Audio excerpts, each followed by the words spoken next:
Hai Sobat Bidan, saya Nurul Badriyah. Di sini saya akan memberikan tutorial gimana sih cara yang benar dan urutan yang sesuai untuk pemeriksaan fisik pada bayi baru lahir. Tonton terus ya videonya sampai selesai. Nah, yang pertama kita harus menyiapkan tempat dan ruangan untuk pemeriksaan nanti. Jadi ruangannya itu gimana sih teman-teman? Nah, ruangan itu harus dengan suhu yang hangat, tidak ada angin, dan memakai lampu sorot yang nantinya jaraknya itu 60 cm pada posisi bayi. Yang kedua, kita harus mempersiapkan alat. Nah, apa aja sih alatnya?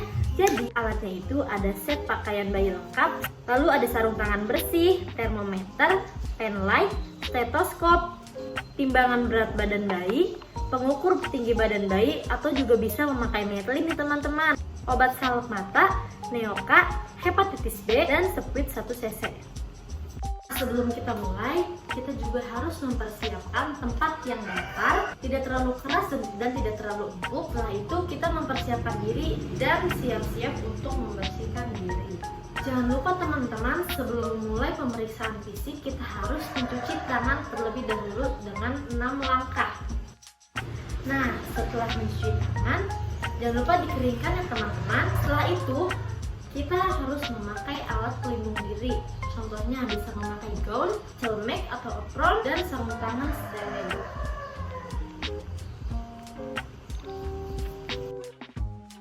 Setelah memakai sarung tangan, kita menyiapkan neoka terlebih dahulu.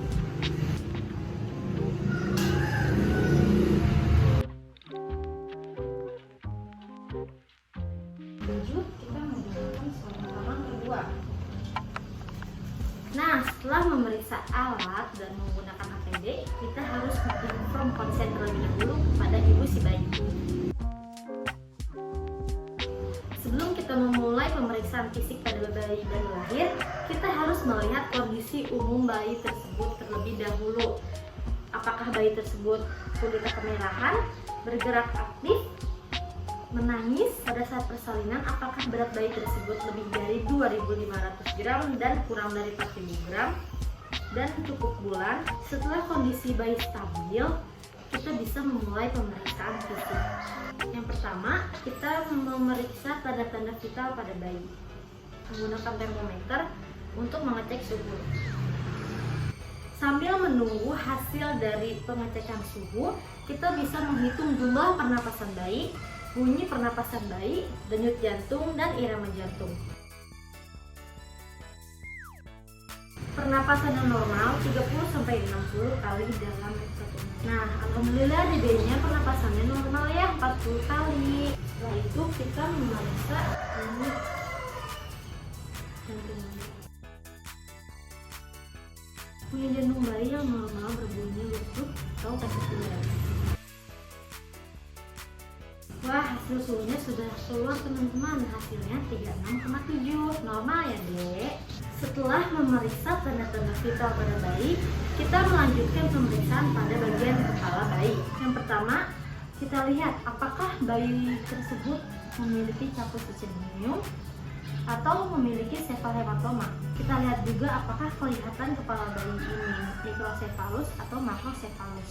Dan kita lihat bagian ubun-ubun kepala bayi apakah berbentuk cembung atau cekung. Lalu kita lanjut untuk pemeriksaan lingkar kepala pada bayi. Yang pertama, saya akan memeriksakan lingkar kepala pada bagian sirkumferensial fronto occiput atau yang disebut juga CFO. Oke, maaf ya. Ini normalnya 34 cm. Alhamdulillah dedenya normal ya. Lingkar kepalanya 33. Lalu yang kedua, kita akan memeriksakan pada bagian sirkumferensial monto occiput atau yang disebut juga CMO. Nah, ini normalnya 35-36 cm nih teman-teman. Lalu yang ketiga, kita akan mengukur lingkar kepala pada bagian sirkum subocciput pragmatica. Normalnya ini 32 cm. Nah, dedenya 31. Normal ya, Dek? Nah, kita lanjut pada pemeriksaan bagian wajah dede bayi. Kita mulai dari mata. Kita lihat nih teman-teman, apakah matanya simetris, apakah ada kotoran atau tidak. Nah, pada bagian mata kita lihat apakah pupil akan mengecil atau tidak. Nah, kelopak matanya ada atau tidak nih teman-teman. Kita lihat juga apakah ada kolobama dan glaukoma. Terus juga kita lihat nih skleranya putih, kuning atau merah. Jadinya berwarna putih ya skleranya. Nah, terus terakhir kita lihat apakah ada epikanthus. Selanjutnya kita pemeriksaan pada bagian telinga. Apakah telinga simetris sejajar dengan bagian mata? Nah, kita lihat juga daun telinganya, apakah letak daun telinganya sempurna, telinganya lentur atau tidak, apakah ada lubang telinganya, dan apakah ada pengeluaran cairan pada telinga si dede bayi tersebut. Setelah pemeriksaan bagian kuping, kita lanjut pemeriksaan pada bagian hidung. Jadi di hidung kita lihat ya teman-teman, apakah ada lubangnya. Lubangnya ada 2 ya teman-teman.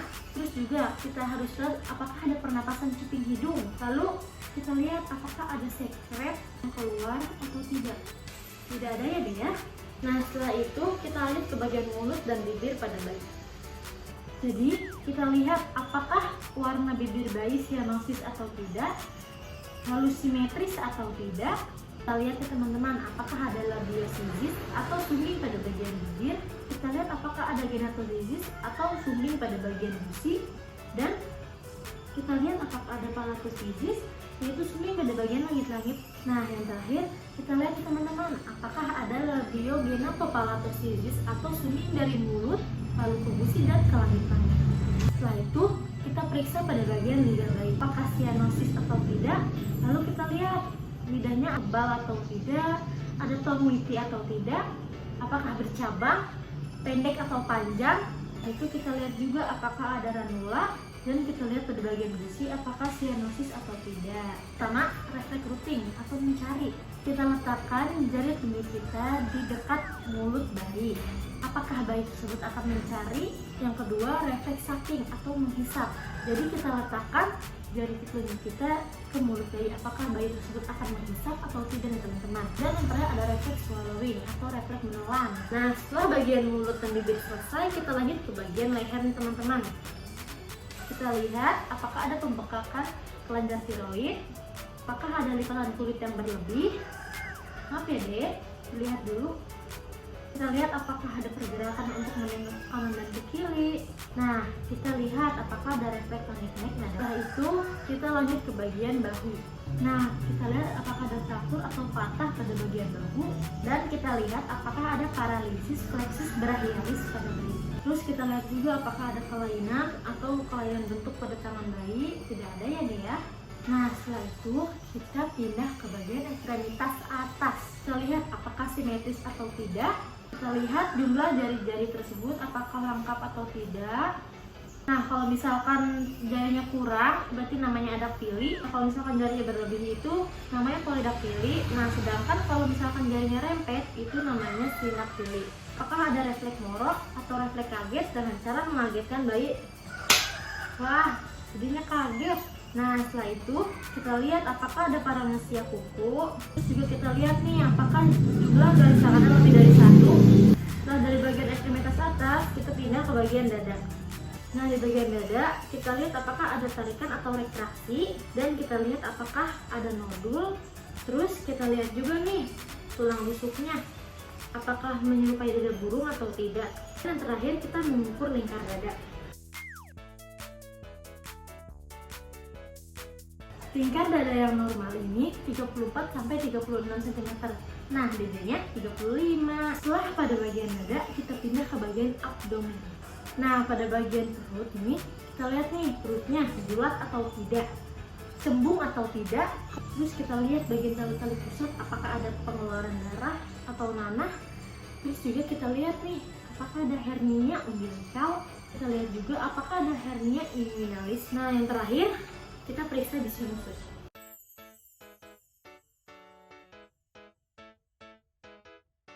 Kita lanjut kepada bagian ekstremitas bawah terlebih dahulu.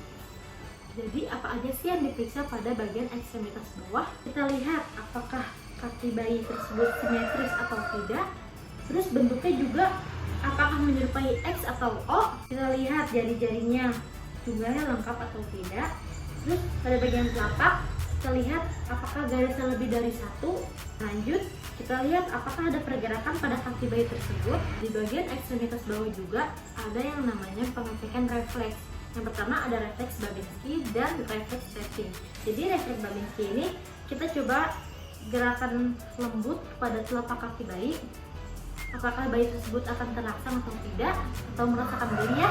Dan yang kedua kita mengecek refleks tapping dengan cara mendirikan bayi tersebut. Apakah bayi tersebut akan berdiri.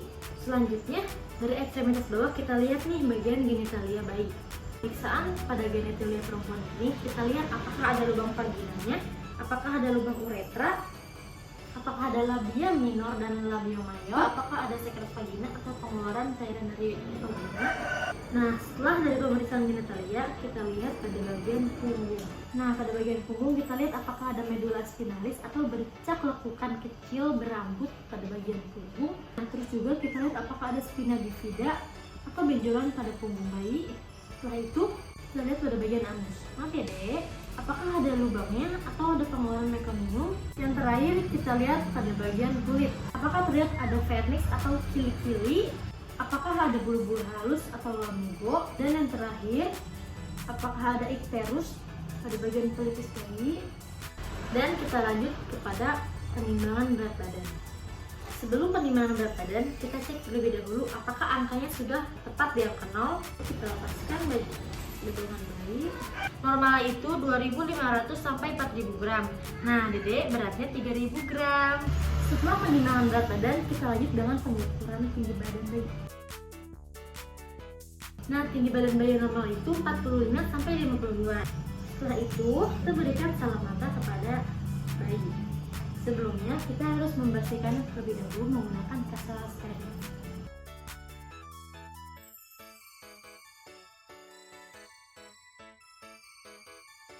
Setelah pemberian salam mata, kita lanjut pemberian suntik neoka. Nah, penyuntikan neoka ini itu di paha sepertiga bagian paha luar secara IM ya. Oke sayang. Aspirasi terlebih dahulu ya teman-teman. Setelah pemeriksaan selesai, kita pakaikan baju bayi terlebih dahulu.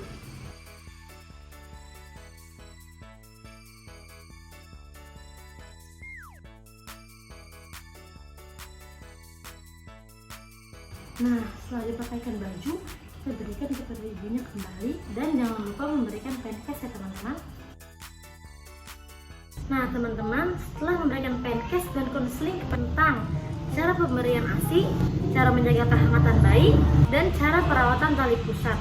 Serta kita harus memberitahu tanda-tanda bahaya pada bayi apabila bayi sulit atau tidak mau menyusu, pernapasan bayi lebih dari 60 kali, warna kulitnya menguning, suhu tubuhnya terlalu panas atau lebih dari 37,5, bayinya belum BAB selama 24 jam.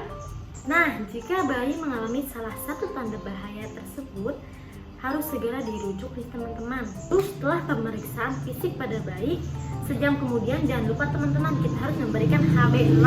Terus juga setelah 6 jam bayi boleh kok dimandikan, dan jangan lupa pantau terus atau observasi BAB dan BAK pada bayi selama 24 jam. Dan jangan lupa melakukan pendokumentasian bayi baru lahir. Setelah selesai, kita juga harus mencuci tangan kembali ya teman-teman.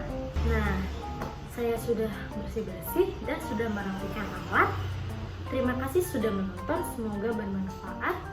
Wassalamualaikum warahmatullahi wabarakatuh. Dadah.